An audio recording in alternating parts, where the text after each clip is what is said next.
తలకుల్లో భరించాడు గోయిందా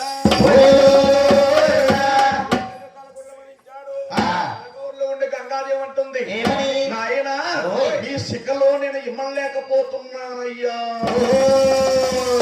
మహానుభావుడు శంకరుడే పూర్వంగా విడిచిపెట్టాడు.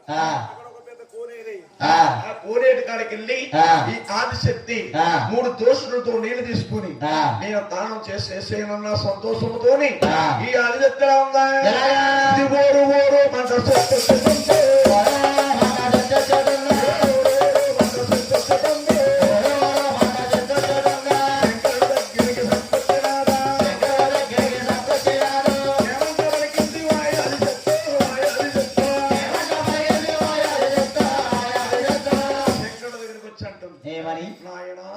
నేను 7 పాల సముద్రాలు తలారా దానం చేసి వచ్చే నన్ను పొందు నాయన.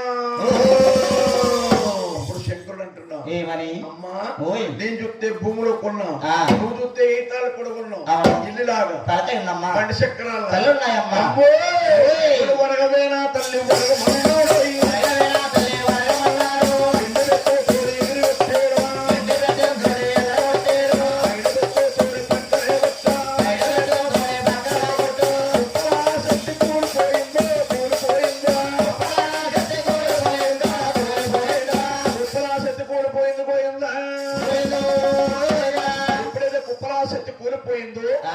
మహానుభావుడు శంకరుడి బ్రహ్మపట్నం వెళ్ళాడు.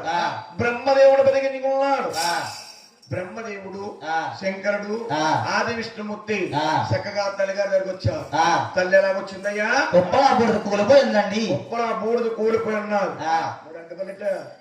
నాయన కుప్పలా బూడిదే కూలిపోయింది. కూలిపోయిన బూడిదని శంకరుడు శ్రీశైలము తీసి 3 గీతలు ఇస్తాడు. 4 భాగాలు అయిందండి. 4 భాగాలు అయింది. ఎప్పుడైతే 4 భాగాలు అయిందో పెద్దవాడు బ్రహ్మదేవుడు అంటున్నాడు మన తల్లి గారి బతికున్న చేపు కామం కామం అని కట్ట మూసింది.